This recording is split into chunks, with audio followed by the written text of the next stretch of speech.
What? The cowboy whose legs are like skinny and like way up. I'll put my cheese stick under there. Okay, you guys, I am back with your favorite speaker. Wow. No, seriously, you guys say that your videos, my videos with my mom, are your favorite videos. Oh. I get comments all the time like, when's your mom gonna start a podcast or write her book, or you know, like, where can I listen to her? And I'm sorry, but this is what you get, okay? Exactly. People have been asking her that for like the last 20 years, so I don't know when she's gonna get around to it. It's not like she doesn't have anything else to do. Anyways, so give this video a thumbs up. I asked you your questions on Instagram, and I was like, hey, what do you want to hear about from my mom? And so those are the questions that we're gonna be talking about today, all right? So the first question is, as a Christian, what is the best way to deal with difficult people and family members? Okay, so first of all, you are going to have difficult people in your life all your life. And so that's super important. This is a really great question. And the first word that pops into my head is love. Love.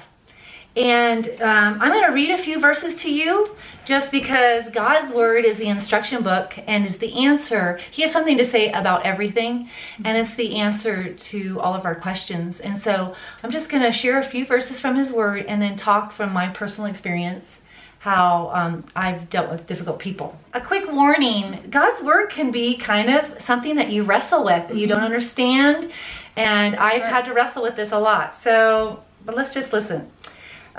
Jesus is speaking in Luke 6:27. It says, but I say unto you which hear. Are you hearing? Mm-hmm. Okay. Love your enemies. Do good to them which hate you. Bless them that curse you. And pray for them which despitefully use you. Tall order. Yeah, it is. And then again, a few verses down in verse 35, Jesus says again, but love ye your enemies and do good and lend, hoping for nothing again. And your reward shall be great, and ye shall be the children of the highest, for he is kind unto the unthankful and to the evil.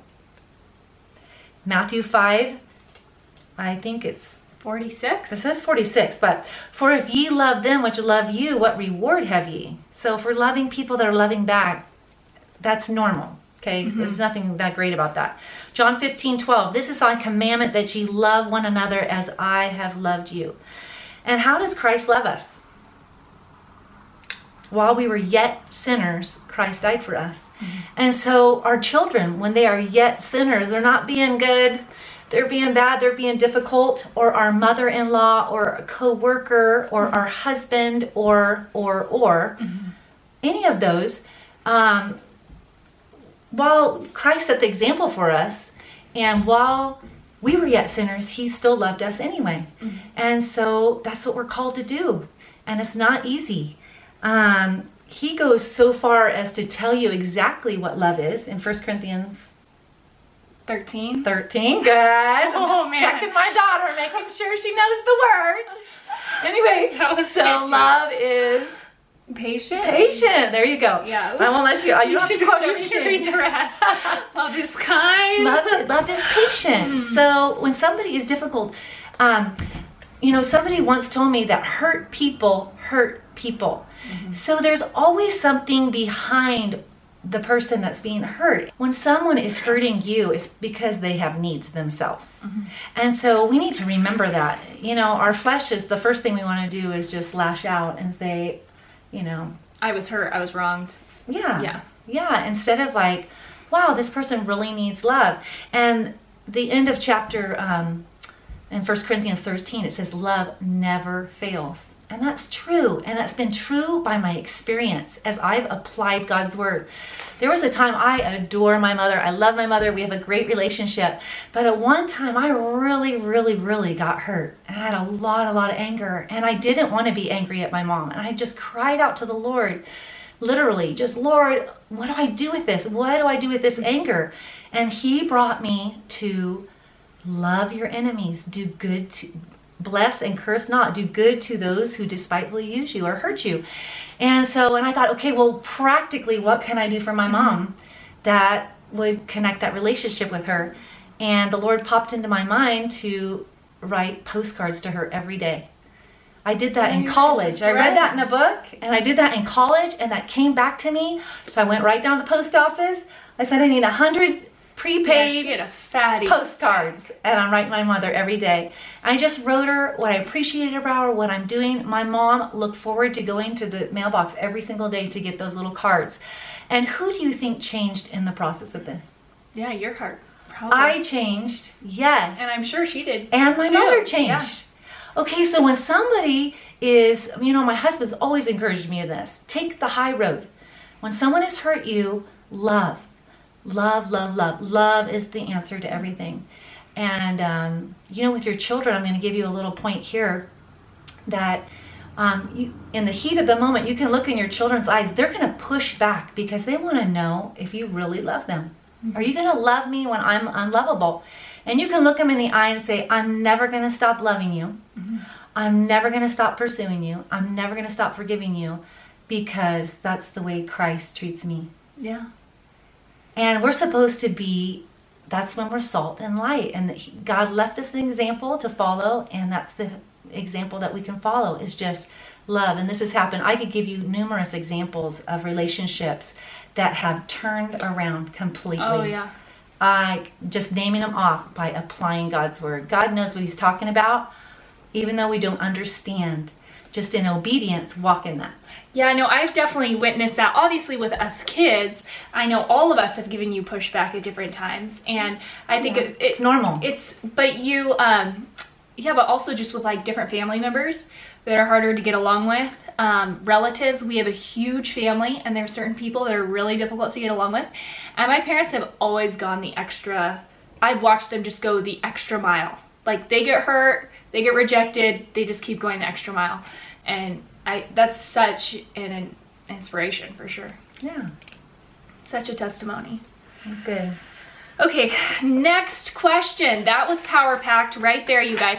How do you handle disappointment with your spouse? This is a good question because I think every single person deals with this on some level. Okay, well, you ask for wisdom because sometimes you need to communicate and sometimes you need to zip your lip and be quiet. So if your husband is already disappointed in himself, that's probably not a good time to pile on and express your disappointment in him. He gets it. That's actually really good. That's a good tip.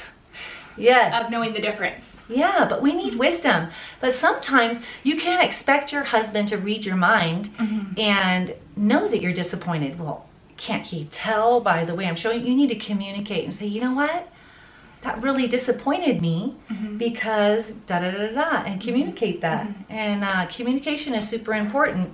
But we need to provide, I was going to say this. If he's already disappointed in himself, he probably needs a word of encouragement. And something that I've always used to encourage my husband is Philippians 3:13. This one thing I do, forgetting what lies behind and pressing on towards the mark, or pressing forth unto those things which are before. And I just say, honey, guess what? I forgive you. You need to forgive yourself. We're not going to talk about this anymore. We're going to forget it. It's behind us, and let's move on. And you don't want to bring up past sins. But sometimes you need to communicate. And it's interesting because on the scale from 1 to 10, sometimes he can say, well, where are we? And I'll be a 2. He's like, are you kidding me? I thought we were like at an 8. Okay, I want to tell you guys, so they aren't so familiar with the scale of 1 to 10 necessarily. Yeah. Elisha and I have talked about this a lot on our podcast. I will leave a link down below if you guys want to get the scale of 1 to 10. It's a tool that my parents have used a lot in their marriage to like judge the health of their marriage. So 1 being, rock bottom, 10 being the best it's ever been. Where do you feel you are? Right. And males and females are totally different. And so, and it can work for you too. You can think, oh, your relationship is just great. And then the other person can be like, no, I'm really disappointed. I'm really hurting. You're like, what? We need to talk about this. Okay. So yes. Marriage, you can be, your husband isn't always going to know that you're disappointed, and just communicate and show grace for one another. Yeah. So I will link those communication tools though down below because I do think they're really helpful. Elisha and I just kind of put together these PDFs of things that Mama and Daddy have used that we've started using that we reference a lot. I'm going to put a plug in here really quick because she asked me to look over her website now that we're a family. Oh yeah. And it is amazing. You guys need to go check it out. But she's got all kinds of tools over there and pictures and podcasts. If and you want all kinds of stuff. encouragement, show Anyway. it to your mom. Yeah. No, but she was the first person I showed because I knew she'd be so encouraging. Awesome. Okay, what marriage goals do you have at this stage in your journey? That's a great question. Yeah, so right now, just in a real practical way, I'm Yeah. trying to become a better skier because my husband has a passion for skiing, and it wasn't necessarily my passion, but one of the 5 needs of a man is companionship. And whatever he's excited about, I want to be excited about too. And so I'm actually really trying to improve my skiing skills. We're on a tour right now with the Big Ski family. Yeah, they're on YouTube and Instagram. I'll link them down below too. It's on a 3-month tour. Anyway, I've really been improving my skills, and I can't tell you how many times we're on the chairlift and he just kisses me and is like, "You thrill me," you know? And so that's what you want in your relationship, right? That's the kind of reaction you want from your husband. So instead of just like ditching it, I'm really probably a fair weather skier. I like the sunshine and the beach, but Yeah. I've really challenged myself and stretched myself to connect in this way with him because it's important to him. And I know he does that with me as well. But so that's one of my goals. And then the other thing is to give him 100% support, even though I don't necessarily understand the vision completely. I'm not a visionary. I'm the daily grind girl. And so he's an entrepreneur and he's got lots of ideas, but when he really feels like God is calling him to do something, I want to be supportive of that. So that's really a goal that I have. Yeah. And then one last thing is we would like to do a marriage, like couples Bible study Oh, that'd be awesome. at our house. That'd be for young so people. awesome. Not young people, just marriages. And through Dennis Rainey, they have a workbook and a video on the art of marriage. Oh, cool. And so that's something I want to do too. That's awesome. That was fun to hear. And that's so encouraging to hear that you're still trying to learn new ways to connect with Daddy. Yes. I mean, I think that's so cool. And I've seen that my whole life. Like, my dad loves to polar dip. He loves to like go for a run and then jump in a freezing cold river. And they would go on dates and my mom would pack her change of clothes because she knew she didn't know what to expect. And he would just get so stoked when she would jump in a freezing cold river with him. And that's just so inspirational to me. I don't know. Okay, has it been difficult traveling so much? Do you miss home or has it been such a blast? Not really. And the reason why is that I thought going in and out of places on our ski trip, just a few days here, a few days there, that would be very difficult. So we decided to stay at one Airbnb for 3 weeks at a time. Okay. And so when you get in, you set up shop, 3 weeks is long enough to really enjoy yourself and unpack. But I have learned in traveling, I bring my own pots and pans because our family is so big. But these are the things that would be frustrations for me. So I bring my own pots and pans. I bring spices. Spices and you want to cook and that can be frustrating.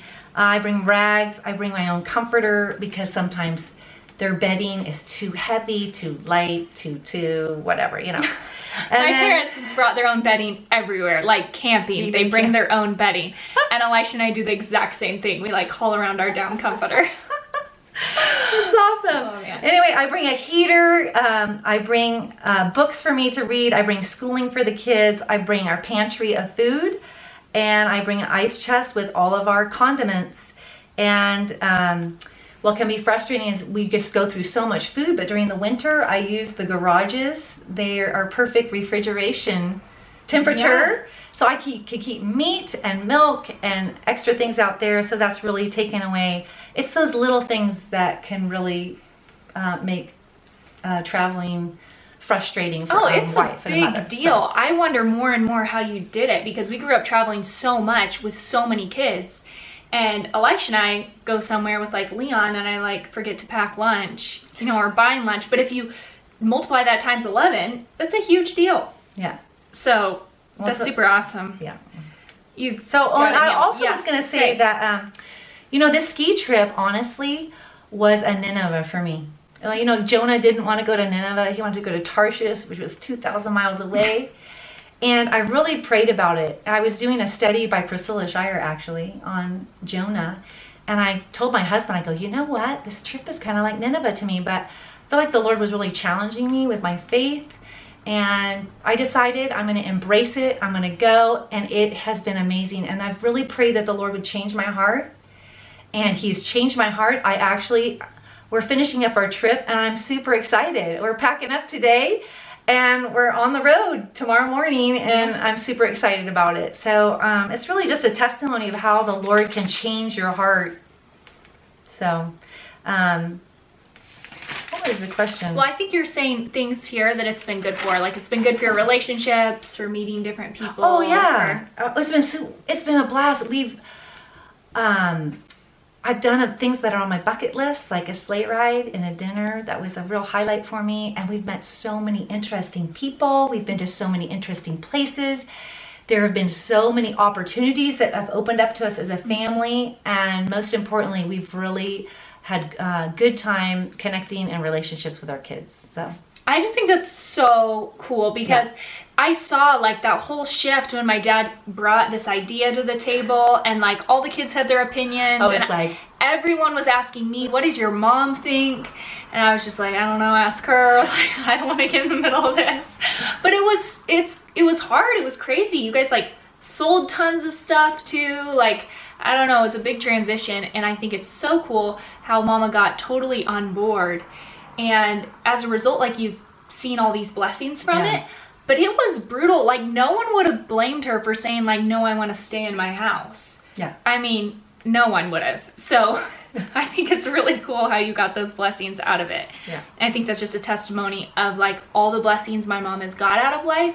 I feel like you've gotten by just surrendering to the Lord. Absolutely. And you just keep surrendering and surrendering. And every time He shows up in incredible ways. Every time. And that's why I'm learning. I think that's why it's getting easier for me because I'm like, I don't know what I don't know. And I need to learn to trust my husband. And I definitely communicate and put out my ideas. I'm not like... She's no doormat. No, we're definitely communicating and talking. So, yes. And you guys make decisions together and all of that. We've talked about that. Okay, so how do you train a positive herd attitude with a child who is continually sour and negative, just like that attitude? Okay, well, first of all, you want to get to the root of the problem, and you need to look at yourself first. Mm-hmm. A lot of times, they are mirroring our bad attitudes. If we're like complaining and negative, it might be that. Okay, but just check. It might not. But just check. Is that what you're mirroring? It might be because they're bored. Mm-hmm. Kids that are bored, they just like whine and get into trouble. They whine, yes. And so I've really been big on developing their capabilities, accomplishing things.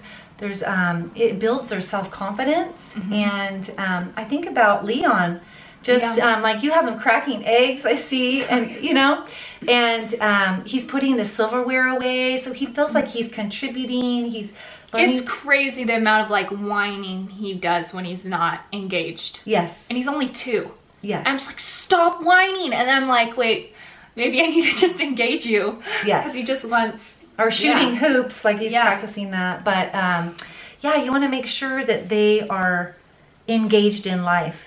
And catch them doing things that are good. So really magnify that. I find myself, in the morning we have a Bible time around the table and I'll share something I'm learning. But I like to highlight some of the kids that are doing great things. I'll just say, hey, I just want to recognize Bentley.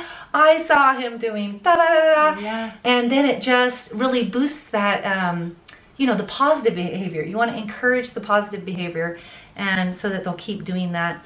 And that's verbally and that's written. Some of your older kids, putting a note on their bed and just that means so much. Taking the time to just jot a note. I keep little postcards in my backpack with my Bible and things, and if I feel prompted by the Holy Spirit to write one of my kids a note, I'll just put a note in that. Like, speaks volumes. I still get notes from Mommy, and they are so encouraging. No, they are. One thing might be that they need special time. Just on Sunday, the Lord put on my heart to spend time with one of my kids, and he wasn't being rebellious or anything. I just felt like maybe he's being overlooked, or he just needs some special time. So I asked him in the morning, I'm like, I really want to spend special time with you, and I want you to think about it. We can do whatever you want to do as long as it's under $15. And so he was very excited. We ended up going to Barnes & Noble and reading stories and getting a naked juice and a corn dog from, we don't ever eat those. So special occasion. They were like Mama's pregnancy craving. I remember that's the only time we would get a corn dog is when she was pregnant. Yeah. So, but just remember that you're not parenting alone. And the adventure of parenting was never meant to be done by yourself. It was always meant to be done in partnership with the Lord. Mm-hmm. And we need the Lord. We need his wisdom. And every child is different. You can't just, nothing is cookie cutter. Mm-hmm. And it forces us in our relationships with the Lord just to cry out to him for wisdom and look for principles in his word that can encourage us. So I think just on that note of everything being cookie cutter, I've grown up with a lot of families where the kids didn't have a great relationship with their families once they hit my age. Like there's a major just split from either the faith or the values they'd been brought up with. And Elisha feels the same way about a lot of some of the people he was raised with. And so we've really been like, what have our parents done that somehow have us still walking very similar values and staying so close to our faith? And I think it is that perspective of they didn't have it all figured out. They didn't have all the rules, and they were constantly seeking the Lord. And we knew that as kids. I think when you see certain parents, it's just such a warning sign, red flag to me when people are like, oh, this is what you do, 1, 2, and 3. Because kids feel like they're put in a box. They don't feel understood, and I feel it can kind of be a pride thing where the parent's like, I have it figured out, do these 7 steps. And I've seen that with a lot of families. So it's just something to always be thoughtful of, I guess. Rules without relationship equal rebellion. So you gotta have relationship with your kids. You can't just put rules out there and follow the rules because they're gonna rebel. Yeah. So anyways, the law. That's really good. I also wanted to say, maybe it's because they're not saved. I never gave my kids a false sense of security, in their salvation. I had, and Caroline talks about this all the time, but, we would just give and give and give to her, and the hole was always empty. And we just said, until you find salvation in Christ, you're just they're always going to be empty and negative. Yeah. So I also have a little plaque over my eating room table, 1 Thessalonians 5:18, in everything give thanks, for this is God's will for you. And we sit down there and we do school, and if they're struggling, I always tell my kids, I'm not really concerned about the math problem. I'm more concerned about your heart issue. And I'm so glad that we have math so that these issues can come up. So look at what that says up there. Is that what we're doing? Are we giving thanks? So, and then here's something a little practical. Before I give them vitamins or crackers, do you remember me doing this? I'll say, what are you thankful for? Yeah. 3 things you're thankful for. Tell me 3 things you're thankful for. So it's just, keeping them in that mindset. Sharing putting the word in them about grumbling and complaining is actually sin. And another thing is ask them, have I hurt you in some way that I need to ask forgiveness? So they might be hurt. And so they're acting out in negative behaviors because I've hurt them and I didn't know it and I need to apologize for something. So, and then pray. Praying is asking God to do what you can't do.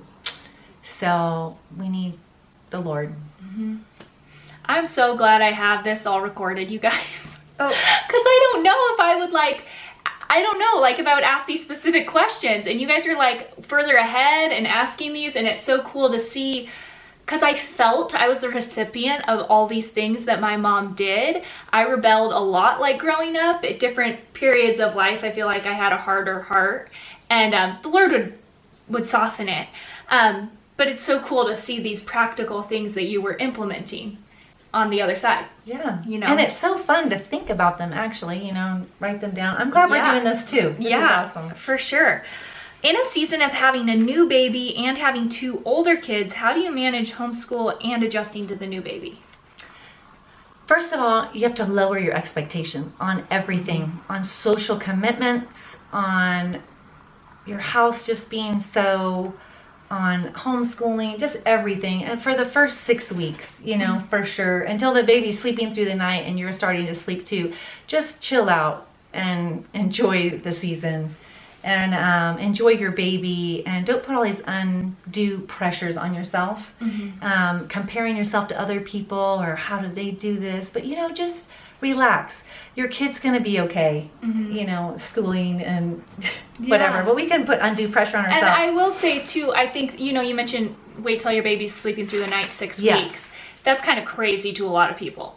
But I do think sometimes it depends. You've got to give and take. So like for Mama, she was really scheduled because she did want to get back on a track. I feel like. And so she gave herself 6 weeks. She gave the baby 6 weeks. And then things started running smoothly after that. If you're making certain decisions, like you don't want to sleep train early, or, you know, you want to, sometimes things are going to be wonky for longer because of that decision. So it might be like worth it to you, but like keep that in mind. Like, what's the gain? What's not? Like, what do you want to choose? Like, the reason why I chose a sleep cycle, their eating cycles and their sleep cycles totally work together. So as soon as they're born, I just start nursing them every 3 hours, and I just keep doing that. And for me, it was amazing freedom. I knew exactly, almost to the minute, they're going to be falling asleep.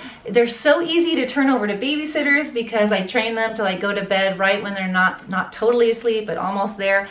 So grandma could just lay you guys down, you go to bed, and they're like, yep, she needs to eat. I know when I could work out. There was 2 times I could work out, 11:30, 3:30.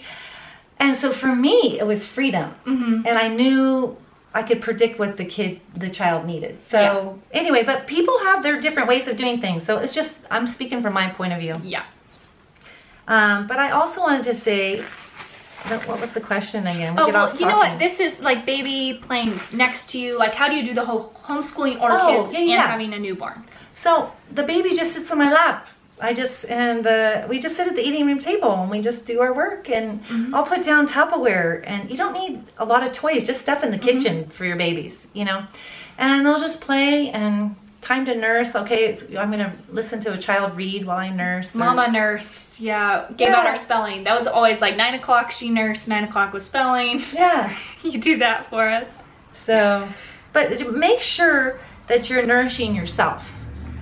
This is really, really important, because you can't, you know, on an airplane, they say give oxygen to yourself before you give it to the child, right? You got to take care of yourself. You're not going to have anything to give if you're just giving. There's nothing holy and super spiritual about being a wrung out, exhausted, worn out mom. And so your husband, just make sure he's maybe taking time, some daddy time. That's really important too. So you have a few hours off each week. And then like once a month, my husband used to give me like the whole day off. In fact, he would drive the nursing baby to me wherever I was, nurse the baby, and then whisk the baby away. It was awesome. Just free, unscheduled time. I could do whatever I wanted. So those are great suggestions. Okay, are we jumping to, what are your favorite books? Okay, so we're jumping to, what are your favorite books? Parenting, mindset, marriage, business. A lot of people have asked this. Oh, wow. Okay, so these are just the ones that off the top of my head, that I'm going to recommend. The parenting book is Motherhood by Nancy Campbell. She also has 100 Days of Blessing. That's amazing. Super good. I will link these books down below for you guys. Okay, The Art of Parenting. This is the book that I'm reading right now. It is the best parenting book I've ever read. In fact, this is a copy for you. Oh, awesome. Thank you. Yes. Thank you. Whenever I find an amazing book, I want to pass that on my children first, but I usually get like 5. But excellent book for parenting by Dennis and Barbara Rainey. For mindset, Intentional Living by John Maxwell and Rhythm of Life. I found did you really like that one? Yeah. And then for marriage, Love Life for Every Married Couple by Ed Wheat. Amazing book. And then Letters to My Daughters by Barbara Rainey. Very good book as well. A business book, The Compound Effect, a spiritual book, all of Priscilla Shire's videos and workbooks. Yeah, she's incredible. And I won't go into what all those are, but you can look her up. I think she's on Lifeway, is that? I think so. I think you're right. So, and then that would be for spiritual. And then also the workbook Experiencing God by Henry Blackaby. Yes, we did that one with you. Yeah. That was so good. Yeah. I think I was like 14 when we did that, but that was super encouraging. What's something you found helpful in a season of just little ones? Okay, so when I had the little ones, I went to MOPS, Mothers of Preschoolers. Mm-hmm. And that was my way of just getting out, interacting with other ladies. And I look forward to it each week. Mm-hmm. So just something you can get dressed up for, so you're not just home all the time. Have a reason to get out. Yeah, have a reason to get out. I also did community Bible study. That was also something they had provided a nursery for the kids. And so I did that. Story hour at the library.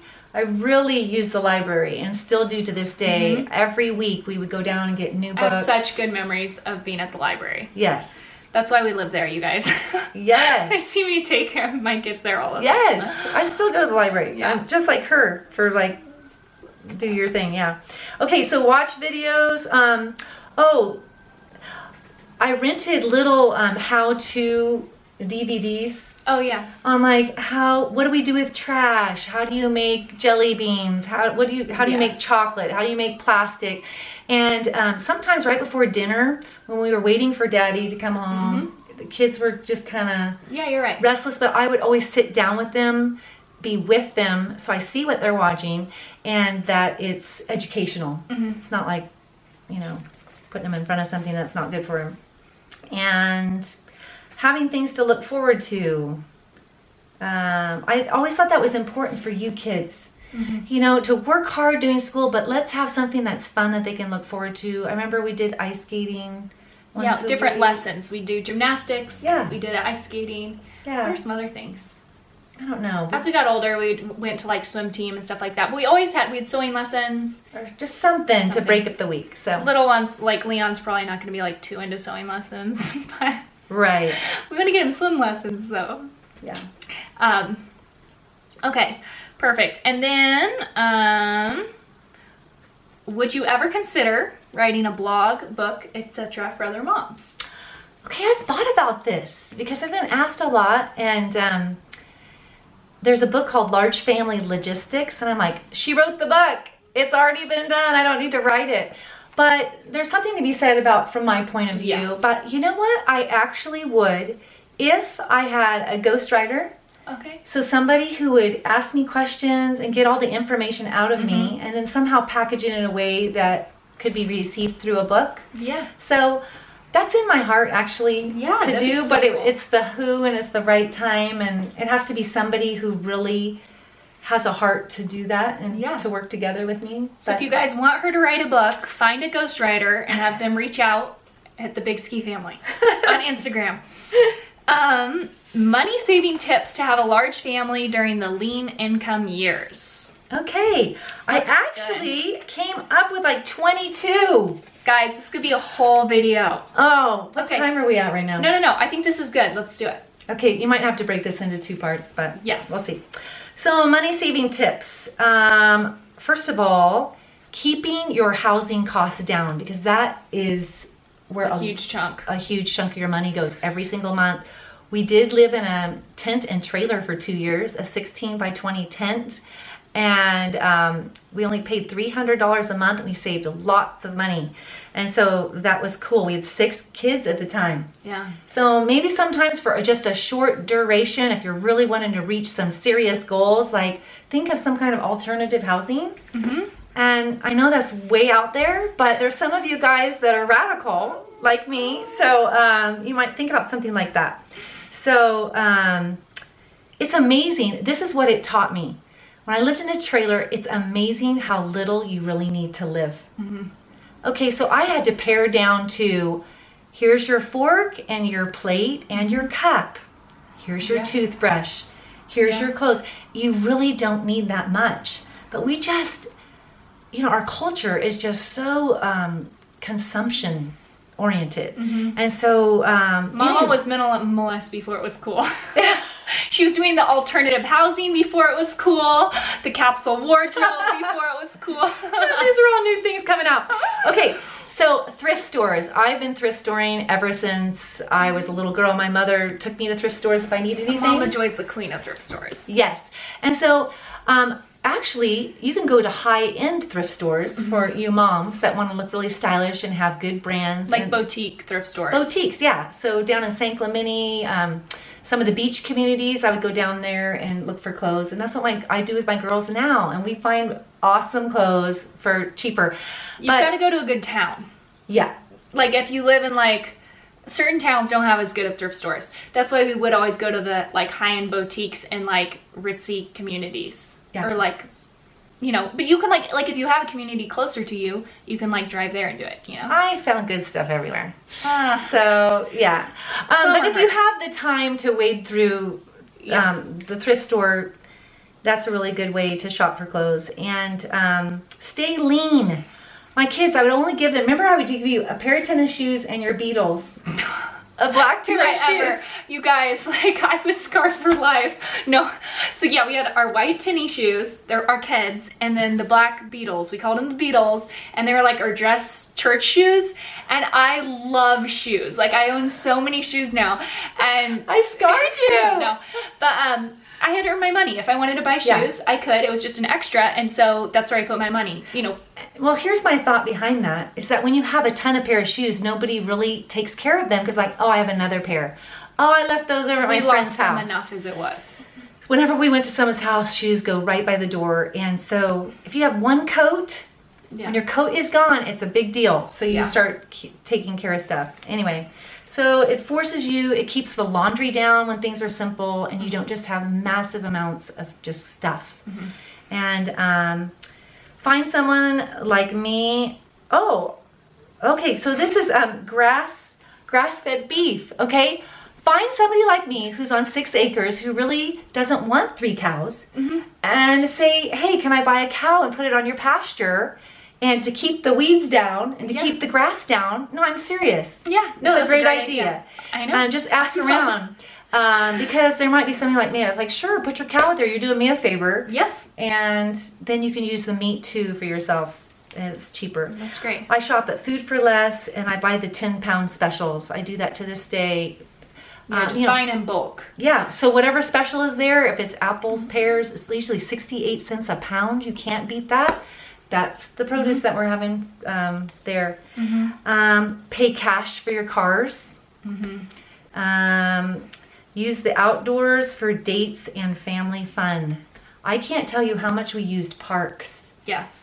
We would go to all kinds of parks and Daddy would do obstacle courses for you guys. Yeah. And time them and say, on your mark, get set, go. And we just have tons of fun. Tons of Frisbee games. We played so many Frisbee games. Go down, get a soccer ball. He taught you soccer skills. He put some cones down there. Okay, we're going to drill.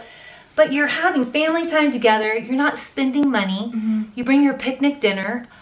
We used to do picnic dinners all the time with listening to music in the parks and lots of free community stuff. Yeah, you're right. Yes, you're right. Tons. So go to used furniture, garage sales.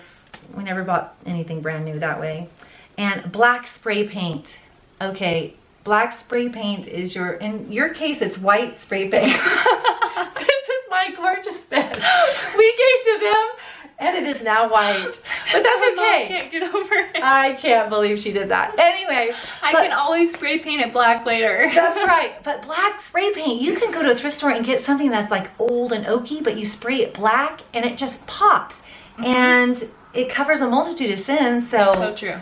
Cheap, but it's a great way to, you can get upscale furniture. Totally. Trade babysitting. We did this a lot. I had a girlfriend who had 3 kids. Like I had 3 kids and we swapped. Kim Williams. Yeah. Best friends with those. Used to be. Well, yeah, it's hard. To stay besties. Just to stay in touch. But yeah, when we see each other, we love it. Okay, now some of you aren't going to like this, but I'm just going to put it out there anyway. This is getting into like a mommy, like personal conviction thing. Don't drink coffee. Or, okay, so much money is spent on drinks. Coffee, soda, alcohol, Juice. juice. So many things. Really don't need that stuff. It's not. We still don't drink any drinks, and it's funny because like my husband Elisha's a total drink guy. Yeah. And so like he wants to go to a restaurant and he wants the drink to go with whatever meal, or the drink at the coffee shop or whatever. And that was like a big deal in our marriage. So I was like, that is wasted money. Like, but then I started realizing like, okay, he really values that. Yes. We'll take from other places. That's right. Because he values it. That's right. And it's whatever you value, but I'm just saying, I'm throwing that out there as a challenge and an idea to you. There are people that don't need a drink with everything. You drink water, you know, because you multiply those drinks through the whole family, that's a lot of money.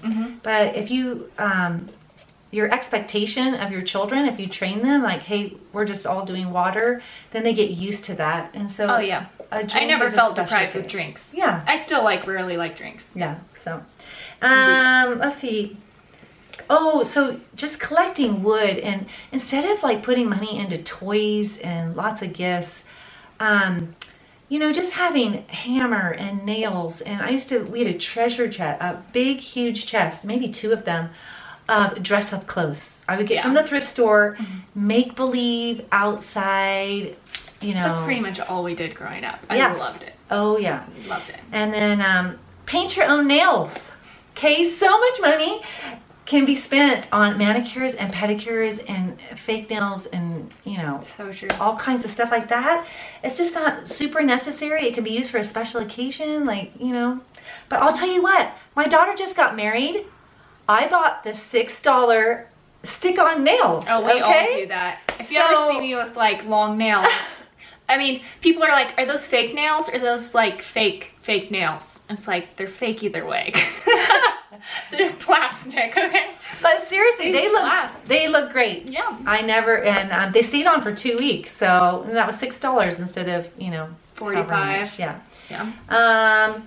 Instead of more clothes, change up your accessories. And Katie does a lot of this with her YouTube videos on... Well, I'm trying to get better. Mama's really good. Changing things up with scarves and earrings and jackets and shoes. So you can just have a lot of plain, solid colors, but you can mix them up with accessories. So you don't have to buy as many clothes. You're great at that. And... pay your kids to wash the car instead of a car wash. Yeah. So first of all, it's training. And you don't have to pay as much as the car wash. No. Let the kids do it. And then they get to earn money and they love it. Wait until movies come out of the theater. It's a lot. I went to one movie at a theater before I got married. Yeah. Yeah. So you just wait, and that's okay. Shopping at Walmart and Costco. Those are great. Walmart is so cheap. Pack your own food when you're traveling. You get there faster, you eat healthier, and you save money. I always stick a blue igloo, and flat out, some of my kids just won't eat fast food, honestly, and so I feel like a bad mom if I don't have food for them. Some of the little ones are all like Freshies. health conscious. I was like, give me a Taco Bell burrito. Exactly. Yeah, you are not one of those, but I've got have to work some at it. salad. Like I need fresh produce, and so anyway, it's good for all of us, and you save a lot of money. They're like 7 years old. I'm like, I want a salad. Yeah. I mean, I think it's awesome, but I don't know where they got that.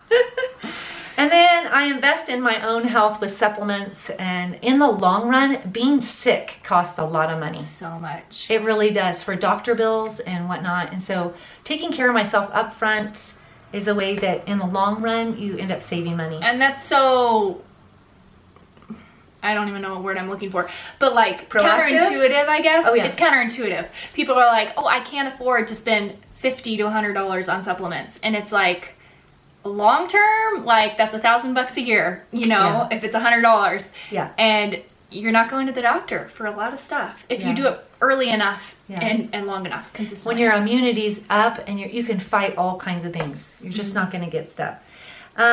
Think twice before you buy anything that comes into your house, because everything becomes a maintenance issue. Everything. You just like, do I have a wall for that picture? Do I really want that in my house? Just think about it. And a lot of times I will go out without money and I make up my mind, I'm just going to window shop. Yeah. don't bring your wallet. Just window I'd shop. love to do that. Because if you really, really want something, you'll think about it for a long time and you'll be like, okay, I really think that's a quality thing and I'm going to go back and get it. Instead of impulse buying, don't shop when you're hungry. So eat before you go shopping because you can spend a lot of money. Another thing is making a cheesy chart. We call them cheesy charts. Yeah, another family term. Yeah. But it's just like basically drawing up a chart on paper, like maybe a thermometer or something with little boxes, whatever it is that you can fill in your progress and kind of see it every day, really. Yeah, and we had a goal to pay off our house, actually. You saw that. Yeah. And we just like were chunking away and saving. And there's something pretty cool about, when we lived in a trailer, we were accumulating a lot of money. And it was like, wow, like we could go do this, but we're choosing not to. And there's something super confidence building or whatever. Just knowing that you're in control of things. Boost your self-esteem. Yes, it does boost your self-esteem. And if you are being really hardcore about your living conditions and cutting back and saving, it's always good to splurge every once in a while because you're going to get burnout. And I remember my husband, he took me to the Ritz-Carlton. He said, I want you to go out and buy a dress. I'm taking you to the Ritz-Carlton, And we had such a blast. And then we came back to our trailer and we laughed the whole way home. But there's, you got to splurge every once in a while because life isn't just about drudgery, and it turns into a game, actually. Oh, totally. And it becomes very fun. You are playing the game. Oh, yeah, we're in the game. Oh, yeah. And we're in the game right now. I love it. Lots of cheesy charts at our house. Yes. So those are some of my ideas. Those are great. I love that. Seriously, that could have been a whole video. Okay, let's do one more question, and then we're going to close it out, okay? Okay. And this will just, you guys are going to have to wait for the rest of them. We'll do a part 2. All right, tips for managing. Oh, okay. You're so fit. Did you just jump? Okay. You're so fit. When do you work out with so many kids? Okay. So there's a saying that says the pain of discipline or the pain of regret. And you know what? I have learned the pain of discipline is way greater. Like there's so many benefits of... The pain of regret is way greater. Yes, then the pain of discipline. Thank you. You might think, there's so many benefits to working out and feeling good. When you put on your clothes and you just feel good in your clothes, like you get to feel that way every single day. It's awesome. And it makes it worth it. And you start enjoying the endorphins that you get from working out. And it's become a lifestyle for me and a way of life. I exercise at 11:30. I shoot for 5 days a week. For sure I get in 4, and I always leave myself 2 openings, 11:30 or 3:30, because I usually homeschool 9 to 11:30, and we rock it hard, and then the kids are wanting a break, and then it allows me a chance to have a break as well. But it's just, I'm so, right now, to be honest with you, we went on this ski trip, and I learned that I gained 4 pounds. And I'm like, I would like to think that was muscle from skiing, but I'm not sure. Probably is. And so it might be, it might not. I don't know. But here's the deal. So I just decided I'm not going to eat sugar for the month of March. And because I've been a little bit out of control, when you're traveling, you're just like, yeah, this is fun. We're celebrating, And I think I've been eating more sugar and then bread. And so I just said, hey, I'm going to cut out bread and sugar for the month of March. And I guess, you know what? It has really boosted my self-esteem.